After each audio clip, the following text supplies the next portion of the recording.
Dear student of 10th class, today we are going to start your question number 4 of exercise 5. In question number 4, first part is a part of monthly hostel charges is fixed and the remaining depend on the number of days one has taken food in the mess. When a student takes food for 20 days, she has to pay rupees 1000. 20 days का rupees pay किया उसने 1000. फिर second condition में है hostel charges well student be who tax for 26 days pays rupees 1180 as hostel charges. दूसरा ये तो student ए है. स्टूडेंट बी जो है वो 26 डेज के उसने पे किया है रुपीज 1180. ये हमारे पास क्वेश्चन है. यानी हमारे पास क्वेश्चन में क्या दिया गया है कि एक हॉस्टल है जिसमें फिक्स चार्ज है और फिक्स चार्ज के बाद पर डे हम मैस में जितने डेज खाना खाते हैं वो उस हिसाब से पर डे का उसका चार्ज है. तो 20 डेज अगर एक स्टूडेंट ए है उसने 20 डेज मैस में खाना खाया है, उसने रुपीज़ 1000 पे किया है जिसके अंदर फिक्स चार्ज भी क्या है, फिक्स चार्ज इंक्लूडेड है. स्टूडेंट बी ने जब 26 डेज खाना खाया तो उसने 1180 रुपीज़ पे किया जिसमें फिक्स चार्ज इंक्लूडेड है. अब हमें ये बताना है कि फिक्स चार्ज क्या है और पर डे चार्ज क्या है पर डाइट का. तो देखिए, let the fix charge be rupees x. हमने मान लिया कि फिक्स चार्ज क्या है, रुपीज एक्स है. And per day charge be rupees y. ये हमारे पास हो गया. अब देखिए फर्स्ट केस यानी फर्स्ट स्टूडेंट का जो केस है उसके अंदर क्या होगा, fix charge plus per day y rupees, then 20 days के कितने हुए 20 y equals to 1000. Second case में आपके पास हो गया फिक्स चार्ज प्लस 26 डेज यानी 26 वाई इक्वल्स टू रुपीज 1180. ये हमारे पास दो लीनियर इक्वेशन हो गए. अब इन दोनों लीनियर इक्वेशन को हम किसी भी मेथड से, सुटेबल मेथड से सोल्व कर सकते हैं. तो देखिए यहाँ पे x को एलिमिनेट कर सकते हैं हम डायरेक्ट. तो x को जब एलिमिनेट करेंगे तो माइनस माइनस ये कैंसिल आपके पास, ये -6y और ये आपके पास हो जाएगा -1180. माइनस से minus cancel, y equals to 180/6. तो हमारे पास y इक्वल्स टू आ जाएगा 30. यानी y की जो वैल्यू हमारे पास होगी वो 30 हो जाएगी. अब y की वैल्यू पुट करके x की वैल्यू फाइंड करते हैं. देखिए x प्लस 20y यानी 20 into 30 equals to 1000. x plus 600 equals to 1000. x equals to 1000 minus 600, x equals to आपके पास आ जाएगा 400. इसका मतलब ये हुआ कि फिक्स जो चार्ज है, फिक्स चार्ज जो है वो रुपीज 400 पर मंथ है और पर डे जो चार्ज है, पर डे चार्ज जो है वो रुपीज 30 है.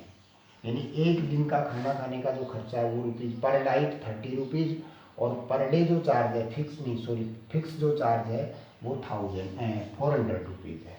तो ये हमारे पास आ जाएगा एक्स और वाई की वैल्यू. फिर देखिए क्वेश्चन नंबर 4 का जो सेकंड पार्ट है उसमें हमारे पास क्या गिवन है. सेकंड पार्ट में हमारे पास है a fraction become 1/3 when 1 is subtracted from the numerator and it become 1/4 when 8 is added to denominator. Find the fraction. अब देखिए फ्रैक्शन से रिलेटेड जितने क्वेश्चन हैं वो एक तरीके से होते हैं और हमने इससे पहले भी फ्रैक्शन के क्वेश्चन किए हैं. तो वहाँ हमने सबसे पहले क्या किया था, let the numerator be x and the denominator be y. then fraction आपके पास हो जाएगा एक्स अपॉन वाई। ये हमारे पास फ्रैक्शन हो गया। अब देखिए फर्स्ट कंडीशन के अकॉर्डिंग क्या कह रहा है, a fraction become 1/3 when 1 is subtracted from the numerator. अगर इसके न्यूमरेटर में से 1 सब्ट्रैक्ट कर देते हैं फर्स्ट केस में, x minus 1 upon y equals to fraction हमारे पास होता है 1/3। क्रॉस मल्टीप्लाई करें, 3 into x minus one equals to Y, 3x minus 3 equals to Y, 3x minus y minus 3 equals to 0। ये हमारे पास हो गई इक्वेशन फर्स्ट। सेकंड केस के अकॉर्डिंग क्या है हमारे पास, सेकंड केस है it become 1/4 when 8 is added to denominator. Second condition में कह रहा है कि न्यूमरेटर तो सेम है बट डेनोमिनेटर में अगर 8 ऐड कर दिया जाता है तो वो फ्रैक्शन 1/4 हो जाता है। अब देखिए क्रॉस मल्टीप्लाई करेंगे इसको, ये हमारे पास 4x equals to y plus 8, then ये हो जाएगा हमारे पास 4x minus y minus 8 equals to 0। ये इक्वेशन फर्स्ट और ये इक्वेशन हमारे पास सेकंड।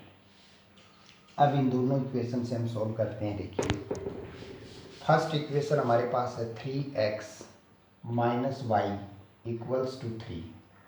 सेकेंड इक्वेशन हमारे पास आ गई 4x minus y equals to 8। अब देखिए डायरेक्ट हमारे पास y जो है वो एलिमिनेट हो रहा है, तो इसको एलिमिनेशन मेथड से सॉल्व करें। ये माइनस, ये प्लस, ये माइनस, ये कैंसिल, ये minus x equals to -5, minus से minus cancel, x equals to 5। x की वैल्यू पुट करें, y की वैल्यू फाइंड करें, तो देखिए 3 into 5 minus y equals to 3, minus y equals to 3 into 5 minus y equals to 3, then 3y, y equals to 3 minus 15 minus and y equals to -12, minus से minus cancel, y equals to कितना आ गया 12। Then original fraction हमारे पास क्या था, x upon Y, यानी x की value 5 और y की वैल्यू 12, तो फ्रैक्शन जो है वो हमारे पास हो जाएगा 5/12। तो इस तरीके से हम ये फ्रैक्शन फाइंड कर सकते हैं। अब देखिए क्वेश्चन नंबर थर्ड में आपके पास क्या है, पार्ट थर्ड क्वेश्चन नंबर 4 का।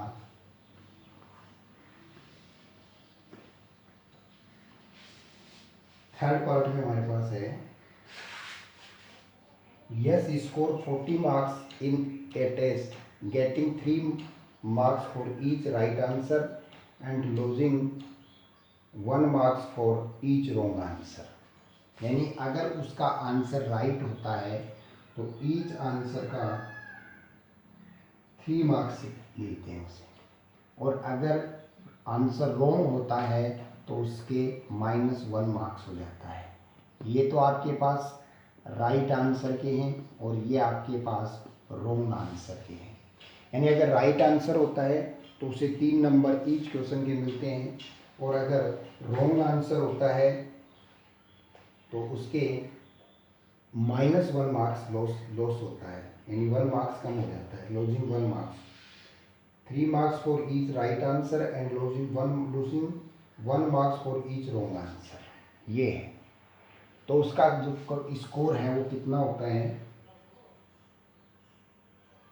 40 मार्क्स। इस कंडीशन में उसका स्कोर कितना होता है 40 मार्क्स। फिर देखिए had 4 marks been awarded for each correct answer. Second case में कह रहा है कि अगर करेक्ट आंसर के लिए, राइट आंसर के लिए उसको 4 मार्क्स मिलते हैं,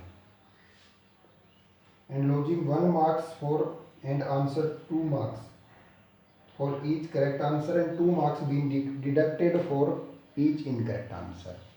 अगर आंसर इनकरेक्ट है, रॉन्ग आंसर है, तो -2 किया जाता है। इस कंडीशन में उसका जो स्कोर है वो 50 मार्क्स बनता है। ये क्वेश्चन है हमारे पास। यानी ईच करेक्ट आंसर के 3 नंबर और रॉन्ग आंसर का -1 मार्क्स होता है तो उसका टोटल स्कोर 40 होता है। अगर दूसरी कंडीशन के अकॉर्डिंग राइट आंसर के 4 मार्क्स और रॉन्ग आंसर के -2 मार्क्स होते हैं तो उसका स्कोर कितना होता है 50। अब हमें ये बताना है कि राइट आंसर कितने थे और रॉन्ग आंसर कितने थे, number of right answers and number of wrong answers. तो देखिए, let the number of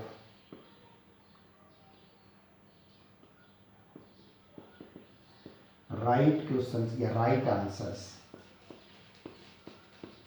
B x and the number of wrong answer be y। हमने मान लिया कि राइट आंसर कितने थे x और रॉन्ग आंसर कितने थे y। अब अकॉर्डिंग टू फर्स्ट केस देखिए क्या होगा। एक राइट आंसर के 3 मार्क्स हैं, एक राइट आंसर के कितने मार्क्स हैं 3, तो x के कितने हो गए 3x। एक रॉन्ग आंसर का y मार्क्स डिडक्ट होता है, नहीं, एक रॉन्ग आंसर का -1 मार्क्स डिडक्ट होता है तो y के आंसर के कितने हो जाएंगे -y इक्वल्स टू 40। ये हमारे पास फर्स्ट इक्वेशन आ गई। सेकेंड केस के अकॉर्डिंग क्या है, 4 फॉर ईच करेक्ट आंसर यानी 4 into x -2y equals to 50। ये हमारे पास दो लीनियर इक्वेशन होंगी। इन दोनों लीनियर इक्वेशन को अगर हम सोल्व करें तो देखिए 3x - y इक्वल्स टू 40 और 4x - 2y इक्वल्स टू 50। अब इसको हम सब्स्टिट्यूशन मेथड से सोल्व करेंगे। तो सब्स्टिट्यूशन मेथड से इक्वेशन फर्स्ट से वैल्यू फाइंड कर लेते हैं हम। हमारे पास वैल्यू हो जाएगी 3x इक्वल्स टू 40 + y और x इक्वल्स टू हो जाएगा 40 + y अपॉन 3। अब ये दो वैल्यू है वो इक्वेशन सेकेंड में पुट करेंगे हम। Then 4 into 40 + y upon 3 -2y equals to 50। 160 + 4y -6y equals to 150। LCM ले लिया हमने 3 तो 3 2 6 हो गया 150। -2y इक्वल्स टू, ये 160 माइनस हो जाएगा तो -10 हो जाएगा, ये कैंसिल। y इक्वल्स टू हमारे पास आ गया 5। y की वैल्यू यहाँ पुट करें, x आ जाएगा x equals to 40 - 5 upon 40 + 5 sorry 40 + 5 upon 5 3 x equals to 45 upon 3 x equals to 15। यानी नंबर ऑफ राइट आंसर तो आपके पास हो जाएंगे 15 और नंबर ऑफ रॉन्ग आंसर होंगे 5। तो रॉन्ग और राइट आंसर का जो नंबर होंगे, wrong answer y, right answer आपके पास थे x। तो x इक्वल्स टू तो हो गया 15 और y इक्वल्स टू हो गया 5। इस तरीके से हम रॉन्ग और राइट आंसर्स का फाइंड कर सकते हैं।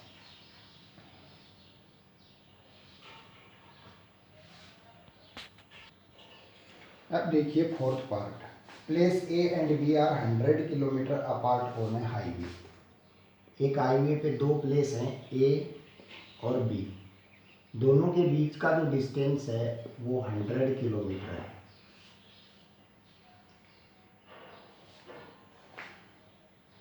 वन कार स्टार्ट फ्रॉम ए, एक कार तो स्टार्ट होती है ए से, and another car start from B same time, दूसरी कार जो है वो स्टार्ट होती है बी से सेम टाइम पे। If the cars travel in the same direction, एक कंडीशन में तो दोनों कार सेम डायरेक्शन में हैं और दूसरी कंडीशन में दोनों जो कार हैं वो अपोजिट डायरेक्शन में है। Same if the car travel in the same direction at different speed they meet in 5 hour. इस कंडीशन के अंदर तो 5 आवर का टाइम लगता है। If they travel towards each other they meet in 1 hour, और इस कंडीशन के अंदर 1 आवर का टाइम लगता है। अब हमें दोनों कार की स्पीड फाइंड करनी है अलग अलग। तो देखिए क्वेश्चन क्या है, हमारे पास दो पॉइंट प्लेस हैं, प्लेस ए और प्लेस बी। दोनों के बीच की जो डिस्टेंस है वो 100 किलोमीटर है।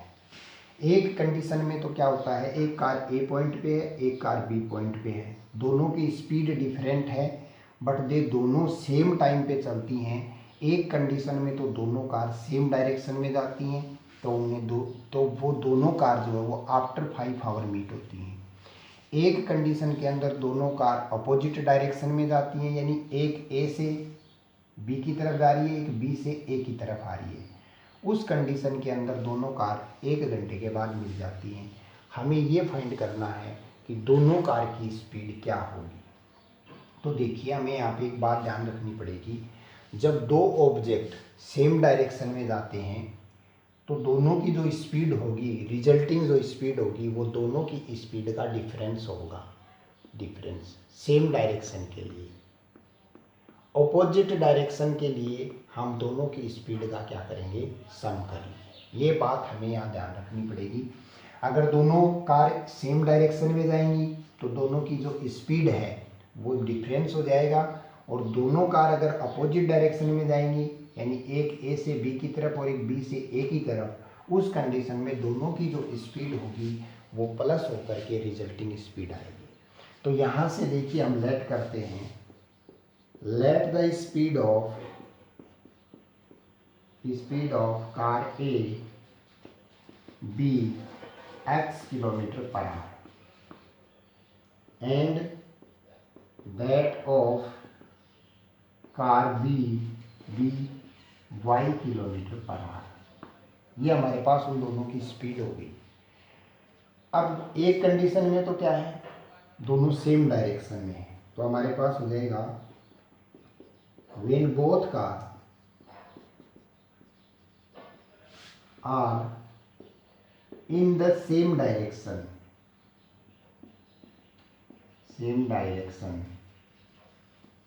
the resulting speed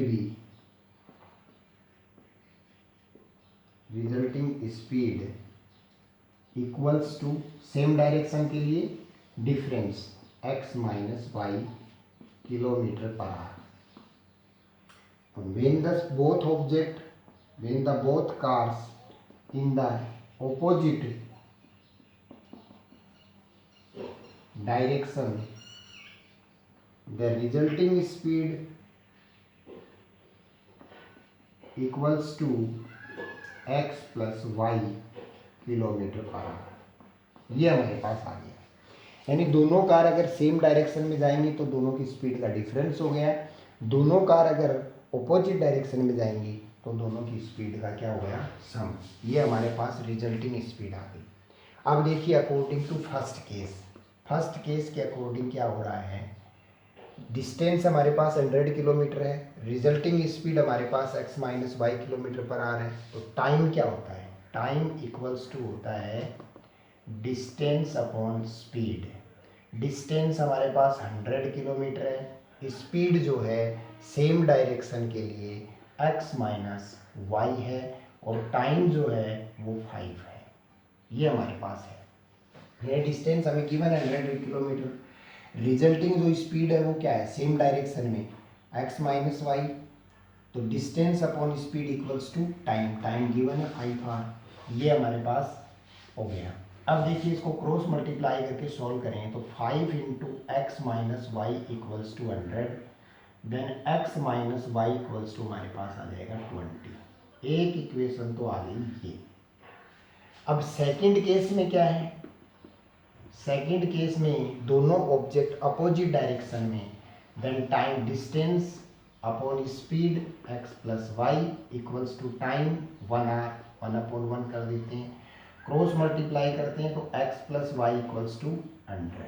ये हमारे पास आ गई इक्वेशन सेकंड। अब देखिए फर्स्ट और सेकंड इक्वेशन से हमारे पास y एलिमिनेट हो रहा है, x minus y 20, x plus y 100, y eliminate हो गया, 2x equals to 120, then x equals to 60 kilometre per hour. यानी एक जो कार थी उसकी स्पीड तो आ गई आपके पास x kilometre per hour, car A की स्पीड। अब x की वैल्यू पुट करेंगे, x 60 minus y equals to 20, minus y equals to minus 40, y से minus cancel, y equals to 40 kilometre per hour. तो इस तरीके से हम दोनों कार की स्पीड को फाइंड कर सकते हैं। कार ए की जो स्पीड होगी वो आपके पास होगी 60 किलोमीटर पर आवर और कार बी की स्पीड जो होगी वो होगी 40 किलोमीटर पर आवर। तो इस तरीके के क्वेश्चन में हमें एक ही बात ध्यान रखनी है, जब दोनों ऑब्जेक्ट सेम डायरेक्शन में होंगे तो दोनों की जो रिजल्टिंग स्पीड होगी वो माइनस हो जाएगी। जब दोनों ऑब्जेक्ट अपोजिट डायरेक्शन में होंगे तो जो रिजल्टिंग स्पीड आएगी वो दोनों की स्पीड का क्या होगा, सम होगा। तो इस तरीके से ये आंसर आ जाएगा। अब देखिए question number 5।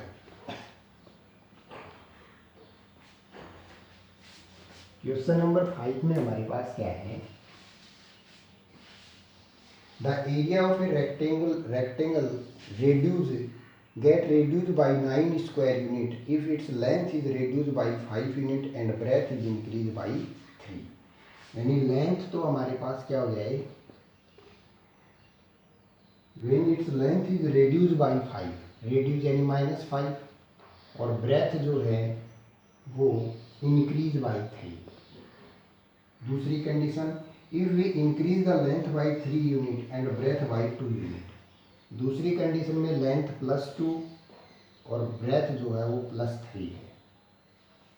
If we increase the length by 3 and breadth by 2, इस कंडीशन में तो एरिया जो है वो रेड्यूस होता है 9 स्क्वायर यूनिट और इस कंडीशन के अंदर एरिया जो है वो इंक्रीज होता है 67 यूनिट। ये हमारे पास क्वेश्चन है। इन क्वेश्चन में हमें क्या गिवन है, हमारे पास एक रेक्टेंगल है, अगर उस रेक्टेंगल की लेंथ को 5 यूनिट कम कर दिया जाए और ब्रेथ को 3 यूनिट इंक्रीज कर दिया जाता है तो उसका जो एरिया है वो 9 स्क्वायर यूनिट कम हो जाता है। दूसरे केस में क्या कह रहा है, अगर लेंथ को 3 यूनिट इंक्रीज करें, ब्रेथ को 2 यूनिट इंक्रीज करें तो उसका जो एरिया है वो 67 यूनिट क्या हो जाता है, इंक्रीज हो जाता है। तो हमें उस रेक्टेंगल की ओरिजिनल लेंथ और ब्रेथ फाइंड करनी है। तो हम मानते हैं कि let the length be x metre and the breadth with be y metre, then area, then original area x into y equals to xy metre square. ये हमारे पास ओरिजिनल लेंथ, ओरिजिनल ब्रेथ और ओरिजिनल एरिया आ गया। अब according to first case के according new length equals to x -5, new breadth equals to y +3, then area equals to x -5, y +3 equals to xy -9। ये तो कंडीशन थी हमारे पास कि अगर लेंथ को 5 यूनिट कम कर दें, ब्रेथ को 3 यूनिट इंक्रीज कर दें तो जो एरिया हमारे पास आएगा वो 9 यूनिट कम हो जाएगा। तो हमारे पास एरिया, ओरिजिनल एरिया क्या था, XY में से हमने 9 को माइनस कर दिया। सॉल्व करते हैं, XY + 3x - 5y - 15 equals to XY -9। XY से XY कैंसिल हो गया, हमारे पास आ गया 3x - 5y, ये 9 प्लस हो जाएगा इधर आकर के, 15 में से 9 माइनस करेंगे तो हमारे पास आ जाएगा -6। ये हमारे पास इक्वेशन फर्स्ट आ गया। अब सेकंड केस के अकॉर्डिंग क्या है, देखिए सेकंड केस हमें क्या कहता है कि लेंथ को 3 यूनिट इंक्रीज करें तो new length equals to x + 3, new breadth equals to y + 3। New area कितना हो जाएगा आपके पास, area equals to x + 3 y + 3 equals to xy + 67। ये कंडीशन हमारे पास है। सोल्व करते हैं, xy + 3x + 3y + 9 equals to xy plus 67, x y से x y cancel, 3x plus 3y minus 17 minus 9 8, यानी ये हो जाएगा 58। ये हमारे पास आ गई इक्वेशन सेकेंड। 17 माइनस 9 आपके पास हो जाएगा 58। ठीक है, अब देखिए फर्स्ट इक्वेशन ये थी हमारे पास 3x माइनस 5y माइनस 6। अब सोल्व करते हैं, x की वैल्यू एलिमिनेट हो रही है, देखो minus plus plus cancel, 8y minus, ये आपके पास हो गया 58 माइनस 6, तो आपके पास हो जाएगा 52।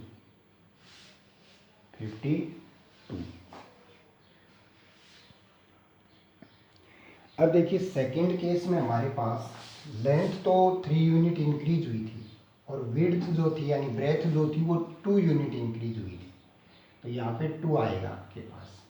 देन ये आपके पास एक्स वाई, ये 2x, ये आपके पास 3y, 3 2 जा 6, और ये आपके पास हो जाएगा 2x प्लस 3y, और ये आपके पास हो जाएगा माइनस 61। अब ये हमारे पास था ये इक्वेशन सेकंड, और फर्स्ट इक्वेशन हमारे पास थी 3x minus 5y minus 6 equals to 0। ये हमारे पास फर्स्ट इक्वेशन थी, तो ये हमारे पास दोनों इक्वेशन आ गई। अब देखिए सब्स्टिट्यूशन मेथड से सॉल्व कर दें इसको। Then 2x plus 3y equals to 61, 2x equals to 61 minus 3y, then x equals to 61 minus 3y upon 2। ये हमने इक्वेशन फर्स्ट से फाइंड की है, सेकंड से फाइंड की है, फर्स्ट में पुट कर देंगे। Then 3 into 61 minus 3y upon 2 minus 5y equals to 6। ये 3 ये 6 3 गया 18 minus 9y minus 10y equals to 12। ये हमारे पास आ गया 3 6 3 गया 18 minus 9y minus 10y equals to 12। ये minus 19y equals to 12 minus 183 171, minus का माइनस से minus cancel, y equals to 171 upon 19, और 19 को 9 से इसको कैंसिल करेंगे तो 9 आ जाएगा। देन y इक्वल्स टू हमारे पास आ गया 9 मीटर, यानी ओरिजिनल ब्रेथ जो थी वो 9 मीटर थी। अब y पुट करके x फाइंड करें, then x equals to 61 minus 3 into 9 upon 2, 61 minus 27, 11 minus 7 upon 2, 11 minus 7 4, 5 minus 2 3 upon 2। ये हमारे पास आ गया 17 metre, x equals to 17 metre. यानी ओरिजिनल जो रेक्टेंगल हमारे पास था उसकी लेंथ तो हमारे पास थी 17 मीटर, और विड्थ जो थी ब्रेथ जो थी उसकी वो थी 9 मीटर।